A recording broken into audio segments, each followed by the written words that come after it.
It's a bit like winning elections. Governments get in, and, and things are very tough. Keir's proving that right now, isn't he? Oh dear. You guys, you seem pretty jubilant right now. For it seems like there potential at least a change in the conversation as to maybe. I'm not jubilant. My feet are very much on the ground. Very much on the ground. But I'm pleased. Yeah, but you're noticing that switch and a bit of a conversation surrounding you guys being taken. I don't know. I think you're always taken seriously, but now I think, I think. Don't forget, the jungle drums are beating. They know. The other MPs know what's going on in their patch. And they're seeing something different to UKIP. Very different to UKIP. In terms of scale, it's very, very different. Interesting. It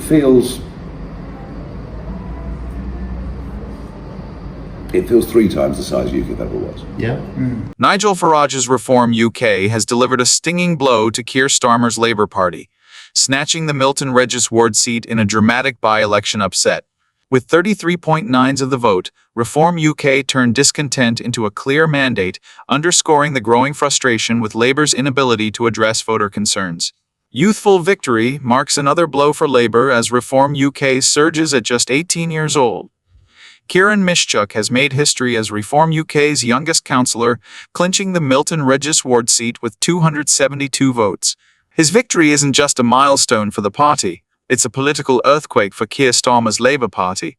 Nigel Farage, elated by this triumph, is riding a wave of momentum as his party capitalises on discontent across the country. Labour's humiliating loss in what was once a stronghold is a stark reflection of Starmer's leadership struggles. Dissatisfaction with his policies, coupled with a perceived disconnect from working-class voters, is pushing traditional supporters into the arms of Reform UK. Securing 33.9% of the vote, Reform UK has proven it's no longer a protest party, but a formidable force, tapping into frustrations over immigration, crime, and economic stagnation. This latest defeat amplifies the growing narrative that Starmer is losing his grip on critical constituencies. If Labour can't pivot to address the concerns driving voters away, they risk a broader collapse, opening the door for Reform UK and other insurgent parties to carve out significant territory. For Reform UK, this is more than a local win. It's a clear sign of growing national relevance. The party is not just contesting Labour's dominance, it's reshaping the political landscape, leveraging voter frustration to break the two-party stranglehold. Both Labour and the Conservatives now face a stark reality. Unless they address the issues Reform UK has made its platform, they could see their bases eroded by this rising challenger.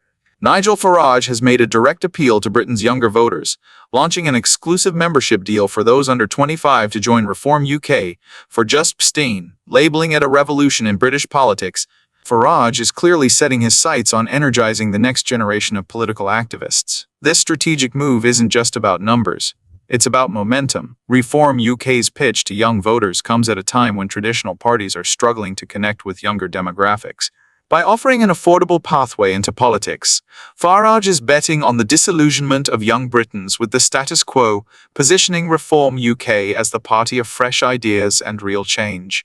I'm so pleased on TikTok and elsewhere, so many young people are supporting me, supporting Reform. They love the optimistic, patriotic message. And hey, with Elon Musk behind us, we're kind of almost becoming a bit cool. So what we're going to do from today, if you're under 25 years old, register, give us your date of birth, and you can become a fully paid up member of Reform for a tenner as opposed to 25 quid. Join us for a tenner. Be part of that young revolution that British politics needs. And boy, you know too, it's coming. It's only a tenner. Do it. What's your take on this bold move? Is Reform UK the fresh alternative British politics needs, or just another party vying for attention? Let us know your thoughts in the comments below. Your voice matters in shaping the conversation. So, don't hold back. Next, Sir Keir Starmer is facing sharp criticism for his bold assertion that he has no regrets about his first 5 months in office. Critics argue that this level of self-confidence, bordering on delusion, is at odds with the mounting challenges his government faces, from public dissatisfaction to policy missteps. "Give me his self-belief," James Price quipped, encapsulating the growing frustration with Starmer's apparent disconnect from the realities of his premiership. As his critics pile on, Starmer's unwavering confidence may increasingly be seen as a liability rather than a strength. Watch the interviews. He's no regrets about his first 5 months in office. I mean, come on. I mean, look, God give me the self-confidence of Sir Keir Starmer. After becoming the most unpopular Prime Minister, I think, ever in his first 5 months, he's done worse than Brown, worse than Liz Truss as well in terms of lack of popularity. He says he wouldn't change anything about it. I think the problem here is that if you were doing really deep structural changes, okay, they'd be really unpopular for a while, but they would bear fruit down the line, then fair enough. But he's doing really unpopular things that's going to make the country worse. And therefore, I think that his confidence in himself is perhaps misplaced. Is there a single group of people that they haven't alienated yet?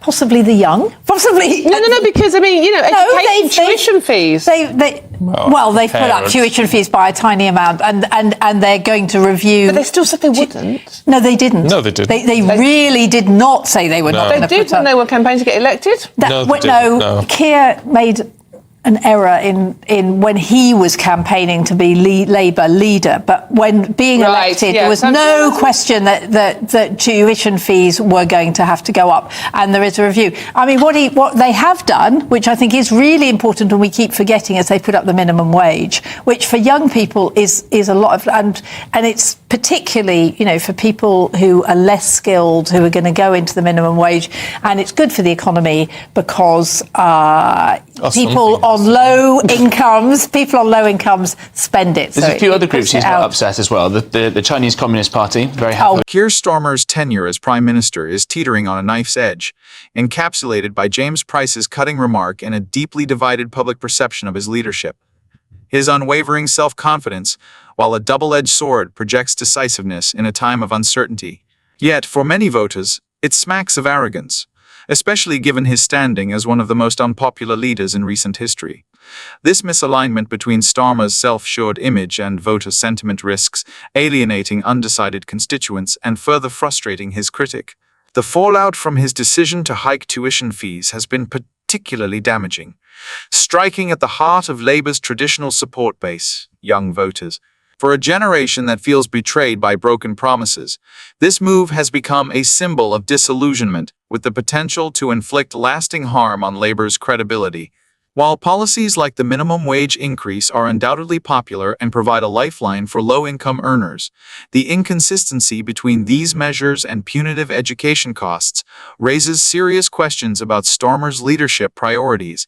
The minimum wage hike, however, stands as one of Starmer's most tangible wins, directly addressing economic inequality and offering some reassurance to those feeling the squeeze of the cost of living crisis.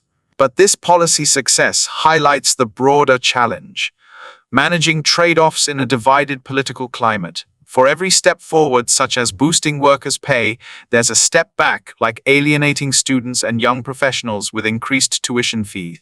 Starmer's broader leadership struggles to resonate across demographic lines, a critical vulnerability that could undermine Labour's prospects in future elections. His confidence may bolster the image of a steady hand at the helm, but without delivering meaningful results, it risks being perceived as hollow posturing. Ultimately, Starmer's leadership is a delicate balancing act between projecting strength and addressing the legitimate concerns of an electorate hungry for change. While some policies show promise, the growing perception of arrogance and inconsistency threatens to overshadow any progress. To steer Labour back on course, Starmer must act decisively to rebuild trust, refine his strategy, and reconnect with the voters who feel left behind. The Milton Regis by-election has sent shockwaves through the UK's political landscape, exposing deep cracks in the dominance of mainstream parties. The message from voters is clear. Dissatisfaction with the status quo is fueling a shift toward insurgent alternatives like Reform UK's debut in Milton Regis, clinching 33.9% of the vote, is nothing short of a triumph. This landmark result reflects a broader trend of public discontent with traditional parties and a readiness to embrace bold alternatives. By focusing on hot-button issues like immigration, crime, and economic stagnation, areas where Labour and the Conservatives are seen to be failing, Reform UK has tapped into a growing vein of frustration. The question now is whether this victory marks the start of a national surge or simply a flash in the pan. Labour, meanwhile, has suffered a catastrophic collapse, losing 33 percentage points. This dramatic fall from grace underscores a profound erosion of trust in Keir Starmer's leadership. Voters who once relied on Labour are turning away, disillusioned by policies like tuition fee increases and a perceived disconnect from working-class priorities. The loss raises serious questions about Labour's ability to hold on to its heartland. The Conservatives have fared little better, with a 3.6 drop that underscores their own malaise. Despite Labour's struggles, the Tories failed to capitalise, signalling a deeper issue within their ranks. A lack of compelling vision, both locally and nationally, is leaving their voter base adrift. Elsewhere, the Swale Independents held steady with only a negligible dip in support, 0.1. While they remain a local player, their inability to grow suggests they lack the broader appeal needed to challenge emerging contenders like Reform UK. The Liberal Democrats, debuting with a meager 2.9, continue to struggle for relevance in a shifting political environment. This result signals more than a local upset. It's a warning shot across the bow of the UK's political establishment. Voter willingness to break away from the traditional two-party system points to a fragmented and unpredictable future. Labour and the Conservatives must grapple with the realities of a disillusioned electorate and urgently recalibrate their strategies. For Reform UK, the Milton Regis victory represents a watershed moment. If they can build on this momentum, the party could become a serious contender in parliamentary elections, reshaping the political map for years to come.